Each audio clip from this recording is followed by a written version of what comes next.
Am I the a-hole for being the reason why the family vacation has to be cancelled? Okay, to make it short, I married for money. My husband is with me for appearances and we are happy with our arrangement. My husband and I married because I have all the qualifications to please his family and he takes financial care of me. We were very fond of each other and even love each other, but not in the classical marriage sense. We are like amazing roommates with some benefits. He and I are free to live our lives independently and without stresses. He is not worried about being cut off from his family, and I am finally financially stable and am free to work my job as simply as not as economically beneficial. To the problem, my sisters have never approved of my decision. They say I sold myself. Which, fair. But still we used to be civil with each other. Last week we had a family barbecue. I went without my husband. Everything was going great until my oldest niece, 21, sat down next to me and we started talking. And then she asked me straight up if I was with my husband for money. I explained to her how we met, our agreement and so on. She then asked me if I think it would be okay for her to pretend to be her gay best friend's girlfriend.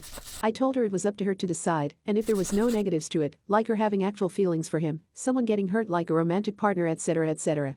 It was a lovely talk. Strike two was apparently when my other nieces asked me where my husband was and I told them that he was on vacation. They asked me why I didn't go with him, and I said that we only sometimes go together to vacations.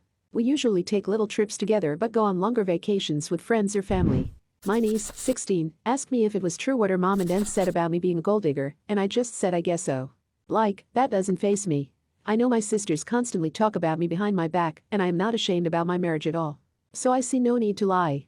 Later that night my sisters cornered me and we had a fight about my words with my nieces. They said it was completely inappropriate what I told them. That I'm free to live my effed up life, but to not let my niece think that it is okay what I do. I called them small-minded and that I was only answering my niece's questions, and I was even honest. They are free to do their own decisions. My sisters kept cornering me, calling me all sorts of names, and saying I was basically influencing their daughters negatively because I was miserable. I said some words back and left, not talking to them the whole week. Now there is a huge fallout because I pulled out of the family vacation because of this fight. But the vacation would be at my husband's summer house. And as I am not going, my husband doesn't feel comfortable lending my family the house. My family has been calling me a huge a-hole, and my sister said that I was blowing things out of proportion. Am I the a-hole? Should I still go? So what do you think about this episode of Totally Reddit? Let us know in the comments below, and while you're at it, subscribe, follow, and check out another one of our Totally Reddit stories.